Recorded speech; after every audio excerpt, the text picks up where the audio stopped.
Welcome to PIMCO Pod.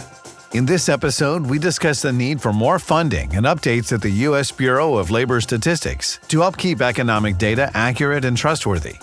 Stay tuned after the conclusion of the podcast for additional important information.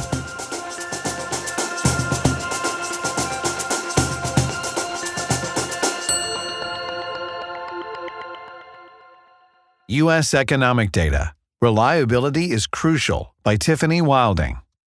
After heavy revisions to the July payroll report led President Trump to fire the Bureau of Labor Statistics (BLS) commissioner, questions about the quality and reliability of U.S. data have intensified. In our view, the U.S. still sets the global standard for economic data collection, even after recent changes to the Consumer Price Index (CPI) samples. However, underlying all the recent headlines are real issues faced by the U.S. statistics agencies, in general, but especially the BLS. Chronic underfunding has limited its ability to modernize data collection and aggregation amid rapid economic and technological change. Without needed upgrades, declining response rates and sample sizes threaten to reduce data precision, making it more volatile and less reliable. This, in turn, could erode investor confidence and lead to higher risk premiums across U.S. assets over time. It also raises concerns for monetary policy, since the BLS publishes the inflation and unemployment data that guide the Federal Reserve in its dual mandate. What we think the BLS needs is another bipartisan effort akin to the Boskin Commission in 1996, this time focusing on shoring up data quality instead of adjusting the CPI calculation. This, plus additional funding, could go a long way to increase data quality and the BLS's credibility as an independent bipartisan institution. The BLS struggles without adequate funding. After President Trump dismissed BLS Commissioner Erica McIntarfer, many people raised concerns about potential politicization of the agency's data. Bipartisan groups of economists have issued public statements emphasizing the importance of data quality and an independent, apolitical process. We couldn't agree more. U.S. data should be the government's best effort to publish statistics that reflect the true state of the economy, with no political influence from any direction. Having said that, we also believe President Trump's action does shine a light on notable problems at the BLS, where the core challenge isn't political interference, but a chronic lack of resources. Over multiple administrations, stagnant congressional funding has limited the agency's ability to modernize its sampling and statistical procedures. At the same time, the real wage costs of hiring and retaining a highly technical workforce to conduct surveys and collect data have risen. BLS commissioners appointed under both Presidents Obama and Trump have warned that frozen funding has limited the agency's ability to implement important digital transformations that would better align it with the challenging realities of consumer preferences and business operations. We see three key consequences of this chronic underfunding. Declining response rates. Response rates have significantly deteriorated. The BLS reports that the household survey response rate is just under 70% today, down from about 90% in 2015. For the establishment survey, it's 43% today, 61% in 2015. And for the job openings and labor turnover survey, or JOLTS, it's just 35% today, 67% in 2015. While the BLS has made digital upgrades, many of its surveys still rely on human surveyors, making it harder to reach respondents and reducing the precision of its estimates. Sample and imputation issues. Lower household and business response rates force the BLS to rely more on imputations and statistical models, such as the birth-death model used in payroll surveys and occupation-level wage imputations. While these methods are necessary, they can introduce greater uncertainty and may lead to larger data revisions.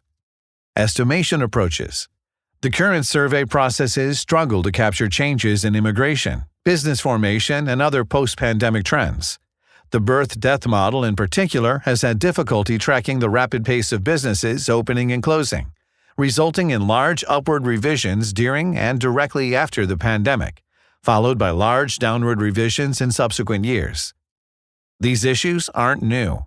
Response rates have been declining for more than a decade, but the pace of economic transformations since the pandemic has exacerbated the problems. These issues also aren't unique to the U.S. The UK government, for example, has also been struggling with data collection and quality in recent years, due in part to limited resources being spread too thin.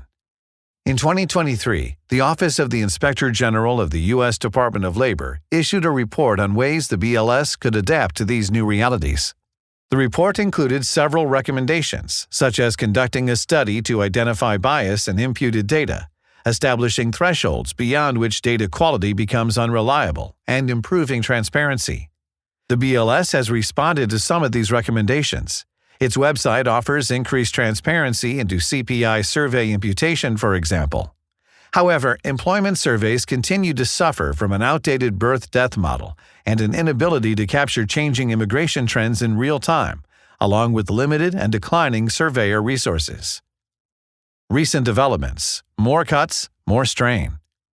More recent government actions have further challenged the BLS. The latest federal budget calls for a $56 million nominal cut to the BLS's 2026 budget. These cuts prompted the BLS to announce a reduction in sample sizes for key surveys, including the CPI. The agency has stopped collecting CPI price data in 3 cities and an additional 15% of the overall CPI basket. The BLS had also expected to reduce the sample of the Household Employment Survey, but was able to temporarily maintain it by shifting spending. The BLS also faces a leadership change following the ousting of Commissioner McIntyre. President Trump has nominated E.J. Antoni, an economist at the Heritage Foundation, for the role, triggering a new flurry of headlines. Any nominee must be confirmed by the full Senate, but before that vote can take place, the nominee must first earn every Republican vote in the Senate Committee on Health, Education, Labor, and Pensions, something that's not a given in our view. Of note, other statistical agencies, such as the Bureau of Economic Analysis, BEA, and the Census Bureau, has discontinued certain datasets. And actions by the Department of Government Efficiency, DOGE, have reduced Census Bureau staffing by roughly 1,300 employees through deferred resignations, voluntary separations, or early retirement in recent months, according to a Census Union representative. Addressing problems at the BLS. The solution to these problems is straightforward. The BLS needs more funding. Without additional resources, even relatively simple modernization projects, such as consolidating the 24 different statistical agencies, moving to online surveys, greater use of AI efficiencies, and purchasing private sector data, are impossible to implement. Any modernization project requires upfront investment to create and run parallel surveys to ensure data continuity, something Congress has seemed reluctant to do, even if funding such initiatives could ultimately save money over time while providing greater confidence in the integrity of key data series. A little funding could go a long way. While the Trump administration and many members of Congress have increased focus on reducing government spending, the BLS's 2025 fiscal year outlays were just 0.01% of total federal government spending. Interpreting the July payroll survey revisions. The Trump administration is focused on the large July payroll revision in particular as a sign of deeper data quality issues. We aren't so sure. As with most things in economics and statistics, the answer is more nuanced.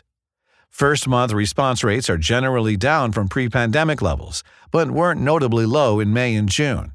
The final release response rate for May, the month with a large revision, was actually high. The revisions appear to have been driven largely by late, not low, responses, particularly from state and local government entities and small businesses that may be facing complex and challenging economic conditions in 2025. Taking a step back, 2-month revisions occur because the BLS allows firms and government organizations to send responses for 2 months after the initial cutoff date. Any statistical agency must balance between timeliness and data precision, and the BLS does this by generating a very timely advance release without always having a full sample. Once a fuller sample is acquired, it revises the data. The first release response rate is currently around 67%, down from around 75% pre-pandemic, while the final release response rate remains around 94%. The July revisions were largely due to slow state and local government reporting, 46% of the total revisions, as well as small and mid-sized firms in the trade, leisure, and professional services industries, which all contributed to the overall revisions and were more exposed to rising costs of tariffs. Revisions historically tend to be higher around economic turning points, such as recessions or expansions, as firms struggling with economic conditions don't always report to the BLS promptly. CPI sample reductions. More worrisome than the revisions, in our view, is the BLS needing to cut sample sizes due to resource constraints. The announced 15% reduction in the CPI survey sample collection is particularly worrisome, as CPI is the price index used for U.S. Treasury inflation-protected securities, TIPS, as well as Social Security cost of living adjustments. CPI is also the source data for much of the personal consumption expenditures, PCE data, which the Fed uses to gauge progress toward its price stability mandate. To be sure, we expect the overall impact of the 15% reduction to be modest. The standard error of any survey is the inverse of the square root of the sample size. In other words, reducing the sample by 15% should increase the standard error by 8.7%. The current standard error in the one-month change of CPI, according to the BLS, is 0.03%, or 3 basis points, BPS. The increase in the standard error will lift that level up to 0.0326%, or 3.26 BPS. However, this could be only the first in a series of cuts that the BLS may be forced to make without additional funding. Bottom line. President Trump's firing of the BLS commissioner has brought long-standing issues of funding and modernization to the forefront. Given rising concerns about politicization of economic data, we believe the need for an independent, bipartisan review to restore trust in the agency and invest in the future of U.S. economic data is needed now more than ever. The BLS's key challenges could be solved with a commitment to providing adequate resources. We strongly believe U.S. economic data remains the best in the world, but it may take decisive action from Congress and the Trump administration to keep it that way.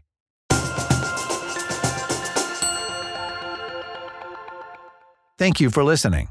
That was U.S. Economic Data. Reliability is crucial. For future insights, please follow us on your favorite podcast platform.